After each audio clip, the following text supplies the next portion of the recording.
Hello guys, good morning. আজকে তোমাদের সাথে একটা রেসিপি শেয়ার করব। মুড়ো ঘন্ট, মাছের মাথা দিয়ে যেটা হয় মুড়ো ঘন্টটা, তো সেটা আমি বানাবো। অনেকেই জানো, অনেকেই জানো না। তো সেই ক্ষেত্রে আমি রেসিপিটা শেয়ার করছি। লাগছে বড় রুই মাছ কি কাতলা মাছের মাথা, যেটা আমি ভেজে রেখেছি। এখানে ফোড়নের জন্য লাগছে হচ্ছে দারচিনি, শুকনো লঙ্কা আর জিরে।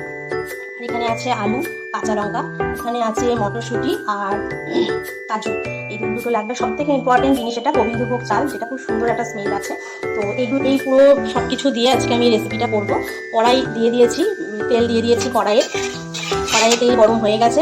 আর এরপরে যেটা করব, আমি ফোড়নটা দিয়ে দেবো।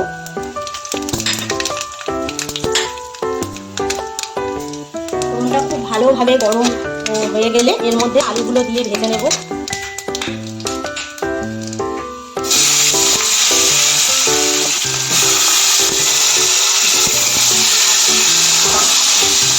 আলুগুলো লাল লাল করে ভেজে নেব, নিয়ে তারপরে আসবো। এখানে একটা মশলার আমি পেস্ট করে রেখেছি মিক্সিতে। এখানে আছে টমেটো, আদা, জিরে আর একটু কাশ্মীরি মির্চ। এটা পেস্টটা দিয়ে আমি কষাবো। তার আগে আমি দেখাচ্ছি আলুটা ভাজা হোক কী করে করবো।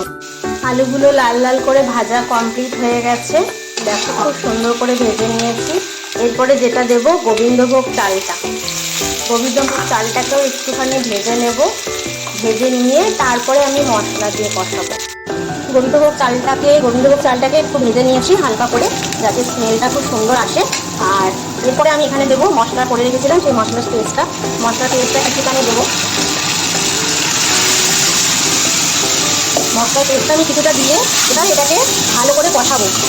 কষানোর পরে তারপরে আমি করবো, একটু মশলাটা কষিয়ে নিয়ে মিক্সি ধোয়ার যে জলটা আছে, ওই জলটা আমি একটুখানি দিয়ে দিলাম এর মধ্যে দিয়ে দেবো কটা চেরা কাঁচা লঙ্কা। তারপরে দিয়ে দেবো মাছের মাথাটা একটু বেশি দিলে টেস্ট ভালো হয়, আর বড় মাছের মাথা হলে বেশি টেস্ট হয়।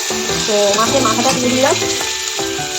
এরপরে দিয়ে দেবো মটরশুঁটিগুলো দিয়ে তারপরে আবার একটুখানি কষিয়ে নিয়ে জল ঢেলে এটাকে একটুখানি ভালো করে চালটাকে আর মাছের মাথাটাকে সেদ্ধ করবো।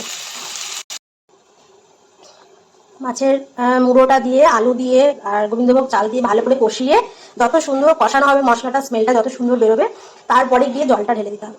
গরম জলও ইউজ করতে পারেন, ঠান্ডা জলও ইউজ করতে পারেন। তো আমি জল দিয়ে দিয়েছি, এবার ফুটতে দেবো। এবার ফুটা হয়ে গেলে একদম যখন লাস্ট ফিনিশিং হবে তখন আপনাদের দেখাচ্ছি কেমন হয়। আমার মুড়ি ঘন্ট রেডি। দেখো একদম লাস্টে সব সেদ্ধ হয়ে গেছে, চালটাও সুন্দর সেদ্ধ হয়ে গেছে। ওপর থেকে কাজুগুলো দিয়ে দিয়েছি।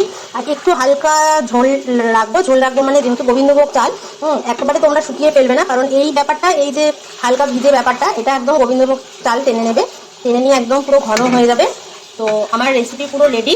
তোমরা যারা যারা এই রেসিপিটা খেতে চাইছো, ট্রাই করোনি, বলবো একবার ট্রাই করো। দারুণ খেতে হয়, পুরো একদম ইয়াম্মি, একদম ঝাল ঝাল, দারুণ টেস্টি। বহুদিন পর আমি এটা বানালাম।